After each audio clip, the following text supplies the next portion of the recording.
tried Animate Object, I could apply animation, but when I play, it's taking me to a different location. I can't see my animation and object. So for creating the animation, right? So there is a timeline in the animation, and then the other key feature of the animation is keyframes, right? I will showcase you over here quickly. So I can add a cube over here. This I covered in the first lecture of the animation of moving a cube. This is the basic what you will learn at the first, right? And then you can actually create a level sequencer over here. Okay, and then I will open up this level sequencer.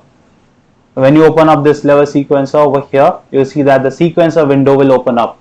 So now what you will have to do is move this cube inside here, and then it will ask you, by default it will add the transform, because animation is basically changing the transform according to the time, right? So at frame number 1, at time 1 second, the cube is over here. At time 10 second, the cube is somewhere else. So we are playing with the transform over here.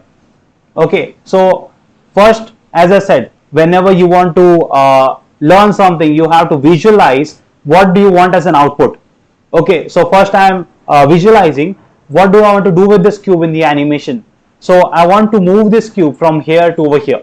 Simple, from here to over here. So what do I have to do? I just have to move the location over here, and even just the x-axis. You can see this is in red color, this arrow, and over here you can see at the left corner the red arrow represents x-axis. So when I'm moving over here, you can see that the location of the x is moving. Alright, so currently my location is this.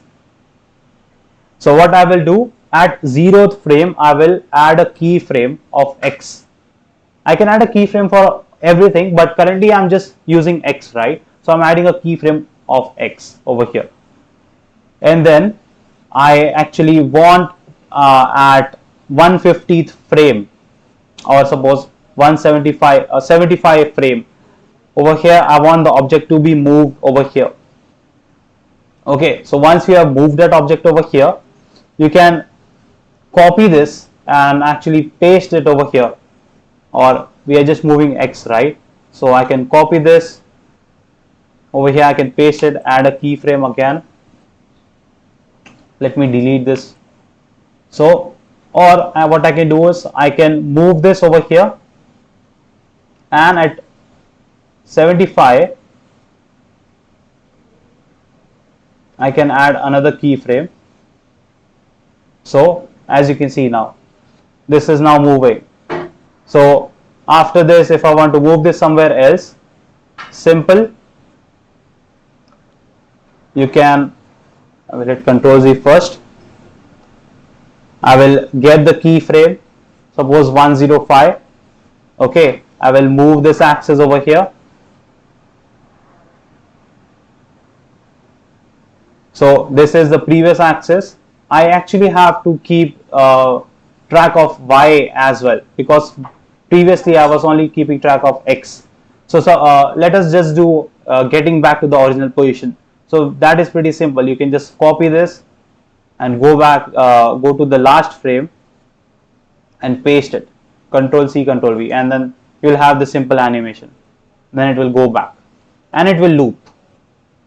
So if your sequencer animation is not looping, you can click on this option to make it loop. Alright. So this was to create a simple animation over here. Okay. So make sure that you use the keyframes properly. So if you are not adding these keyframes at the particular positions, then you won't get the desired output.